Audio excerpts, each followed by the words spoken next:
Start. माननीय सभापति महोदय, सदन में हो रही आज की बहस में बहुत से सवाल उठाए गए हैं। कुछ सदस्यों का कहना था कि यदि गन्ने की पैदावार को कम कर दिया जाए तो धीरे धीरे इसके दाम बढ़ जाएंगे।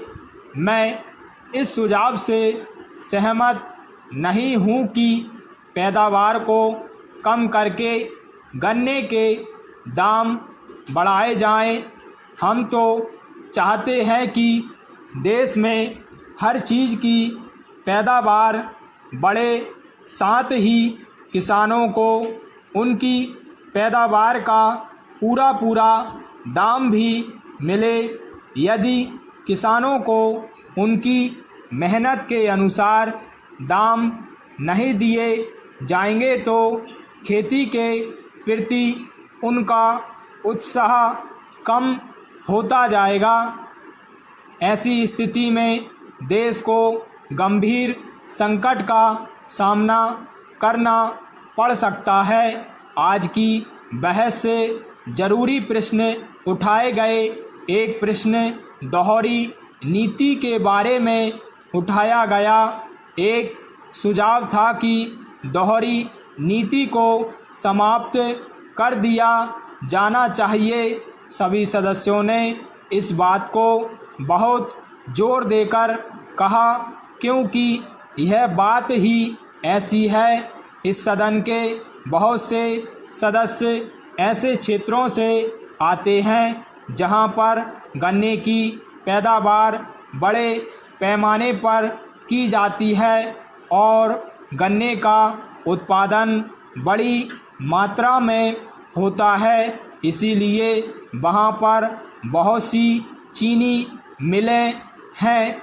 यही वजह है कि आप सभी ने चीनी के संबंध में दोहरी नीति को समाप्त करने का सुझाव दिया है।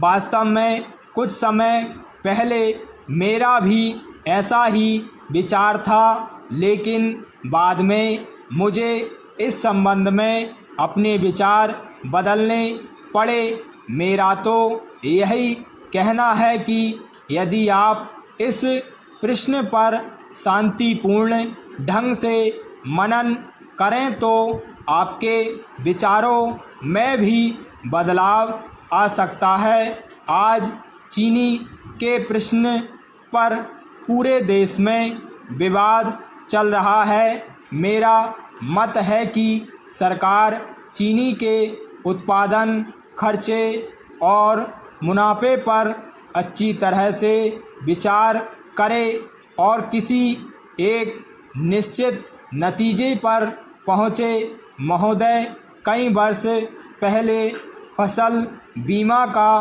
प्रस्ताव सरकार के समक्ष रखा गया था, लेकिन अभी तक इस संबंध में कुछ भी नहीं किया गया है। इस प्रस्ताव पर जितनी जल्दी अमल किया जाए उतना ही किसानों का लाभ होगा। इस पर आने वाले खर्च की समस्या भी प्रयत्न करके हल की जा सकती है।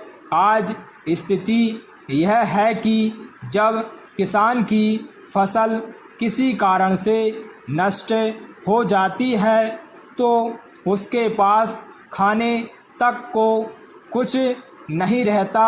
फसल बीमे की व्यवस्था करके उसे इस कठिनाई से बचाया जा सकता है।